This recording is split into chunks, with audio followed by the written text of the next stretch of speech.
So hello everyone, hope you are doing well. Welcome back to Hasvora Education.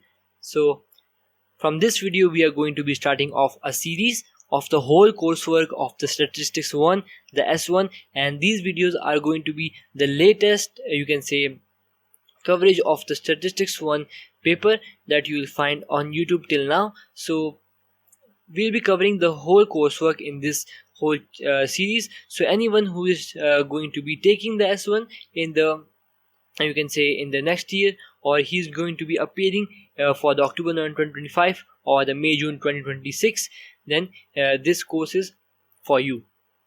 So in this course we will be starting off from the chapter 1 and we'll be going on till the last chapter, which is over normal distribution, and we'll be having past paper sessions after each topic, and we will make sure that you have a very solid grip on this, because this is a very relatively easy paper than the mechanics, in case if anyone have given this. And there's going to be just an introductory video. I'll be giving you an overview of the key points of this paper, the time allowed, the weightage, the what this whole paper is just about, and what things are new to you and what you have already learned. So first of all, let's come to the time. The time allowed for this paper is,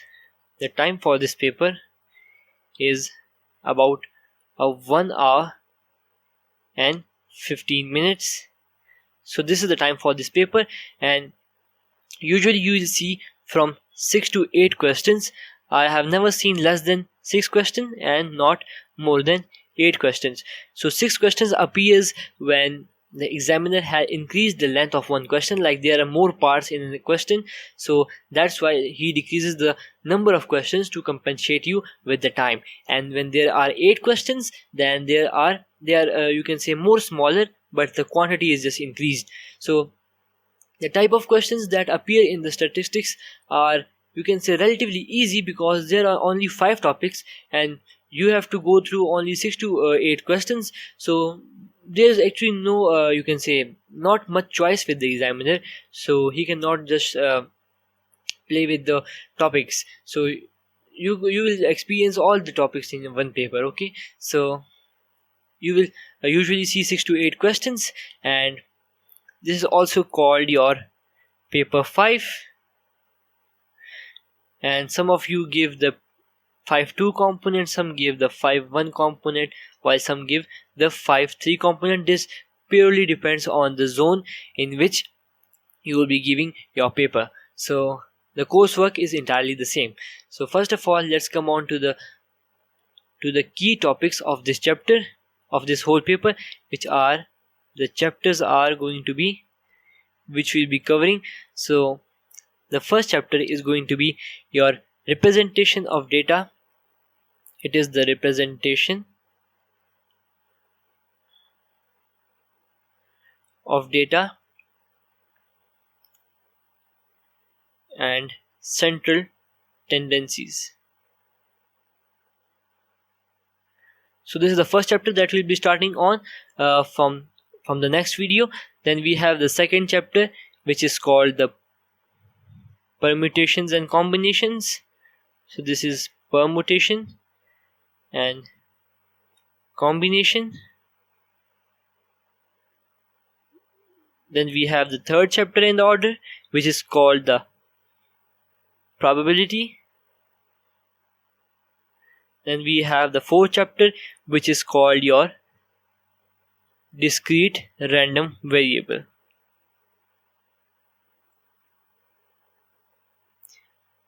This is called the discrete random variable.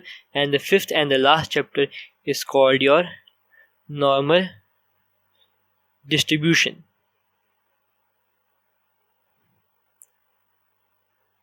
So now, while we'll be covering this whole coursework, you will experience that some of the things you will already know from your O-level and IGCSE. If you remember, in your O-level and IGCSE, you studied 2 to 3 chapters about the cumulative frequency, about the probability, about, you can say, the you can say the histograms, the bar graphs. So we'll also be going over that because that was just a basic stuff, and this whole paper is just about the statistics. So you'll be seeing more of a new things, and also you'll be seeing the things that you have already studied in the O-level IGCSE. So let's just now come into the weightage, and after that I'll be telling you that which of the chapters are easy in this whole paper and which needs practice. And we'll also be going over the key points, or you can say the uses of what actually this paper requires us to, what is the requirement of this paper. So now let's jump into the weightage of this paper. So the weightage of paper. So in your AS, this is your AS level, and this is your A2 or your AL level. So this whole constitutes to make your whole A levels. So now you will be sure that in your AS, let me just remove this. So one thing is for sure, that you give your paper 1 or your P1 in your AS, which is called the pure mathematics. The pure mathematics paper 1. So this is what you give in your AS. This is compulsory. But after that, we have to choose between the M1 and the S1. Now some of the schools prefer their students to give the M1 first, and I usually believe that M1 is more of a benefit in your AS level, because if you are a sciences students and you are also studying physics, so it will help in the initial topics like the kinematics and the forces, because the mechanics is purely related to the forces and the kinematics chapters. And I will also say that it is not as hard as people think, but it will solidify your base in physics as well. So I usually prefer that M1 is given in the AS, but some also choose S1 in the AS. And what actually happens is that the M1, if you give the M1 in your AS level, it limits your choices in your A2, as you can only give S1, while the people who opt for S1 in the AS, they can also give S2, and they can also give M1. So let me just highlight these options. So these options are only for the students who have given S1 in their AS, while this one, the S1, is only for the M1 students. So if you have given your M1, you can only opt for the the S1 in your A2 level, and if you have given S1 in your AS level, then you can only opt for the S2 or your M1. So previously, just before the 2020, there used to be the M2, which was, you can say, the M1 was a prerequisite for the M2, just as the S1 is the prerequisite for S2. So but because there were less students for the M2, then it was eliminated globally. So now the M1 students only have one option. Before after taking the M1, they can only take the S1, while the S1 student can take the S2 or the M1 both. So in your A2 level, you give your P3, or some also give the P2, and which is also the pure maths paper. Okay, so now let's talk about the weightage of this. So in your AS, the P1 has a weightage of 60%. This is the weightage of individually of the AS level, okay? And your M1 or S1, they both have your weightage of 40%. If any of them you give, the S1 and M1 both have the same weightage, okay? So after this, you will get your grade either A, B, C, or D, or E, because there is no A star at the level of AS.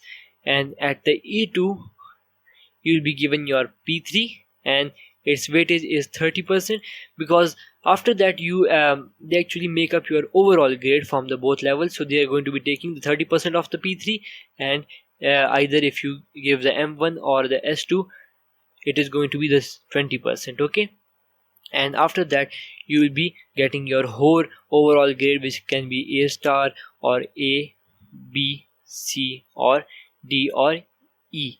So this is going to be the weightage for this. So if you look for them as overall, if I say as a overall weightage for the whole A levels, if I'm saying that whole A levels, then your P1 has a weightage of 30%, just as the weightage of P3. When they are making your overall grade, they are going to be 30%, and your M1 is going to be 20%, and your S1 is going to be 20% as well, and this is going to be making your overall grade. Now the threshold for this paper, let's talk about the threshold for this paper. So the threshold for this paper is the threshold or the percentile for the paper 5 statistics is about 75% of the total marks. So if I just pick up a safe range, it will be correct that you have to achieve your marks between 41 to 37. This is the range at which the A grade boundary changes. Okay, so you have to aim for more than 41, so to be in a safe area and gain an A or the A star in your whole A levels. Okay, so this will be a safe range for your paper 5. This paper is relatively easier than mechanics, and you have to just do practice about it. So let's now talk about some of the things that you have already studied in this. So the probability, let's come out to probability first. So it is mostly same, but except one thing that has been added, that is called the conditional probability. We'll be going over that when we'll be studying the probability. The permutation and the combination is a fully new chapter. The representation of the data and the central tendencies, some of the basic things you have done, like the stem and leaf diagram, you can say the cumulative frequency, but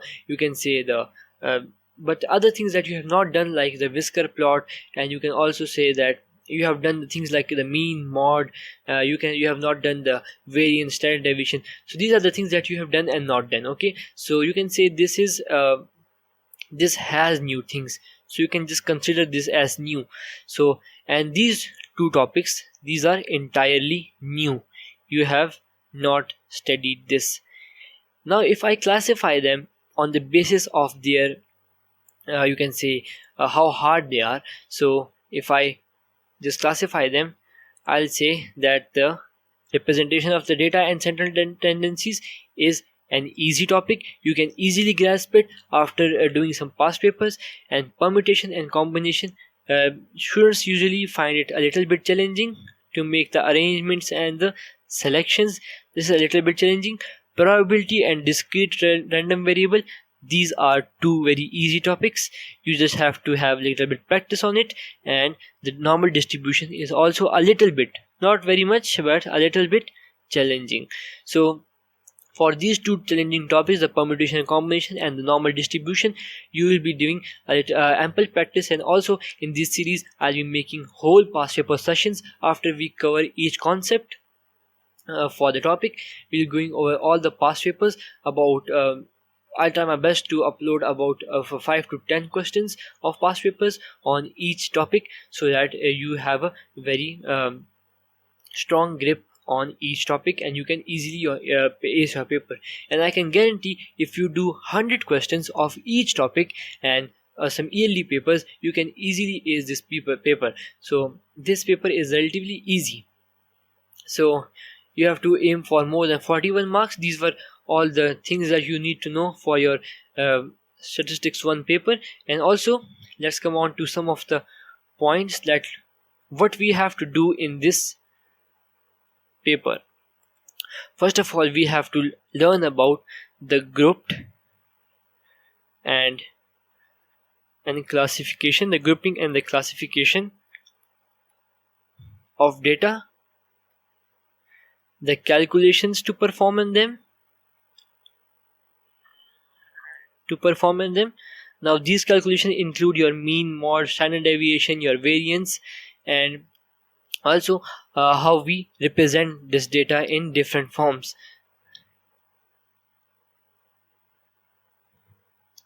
and how we analyze them. So this requires all these you can say these skills, so that you can attempt this paper. And actually they give you a very good ground for your, you can say, the your life ahead, because they are applicable in every field, whether it is financial field, whether it's your sports category or any category. This statistics is very important, so this gives you a basic ground for your statistics. So these are all the things about introduction of the S1 paper 5. And in the next video we'll be starting off with the first chapter, which is the representation of the data and central tendencies. I'll be trying to make smaller videos like 15 to 16 minutes, so that you can easily watch it, because longer videos are a little bit boring. And we'll also be going over the examples after each subtopic in the chapter, and we'll also be going over the past paper questions after each full topic is being completed. Okay, so I'll be trying to make 2 to 3 videos of each topic, so just to cover up the theory and the formulas and everything. So stay tuned for that and watch this course till the end. This is entirely free course, and the latest course you will find for the S1 till now. So thanks for watching. I'll meet you in another video. Till then, goodbye.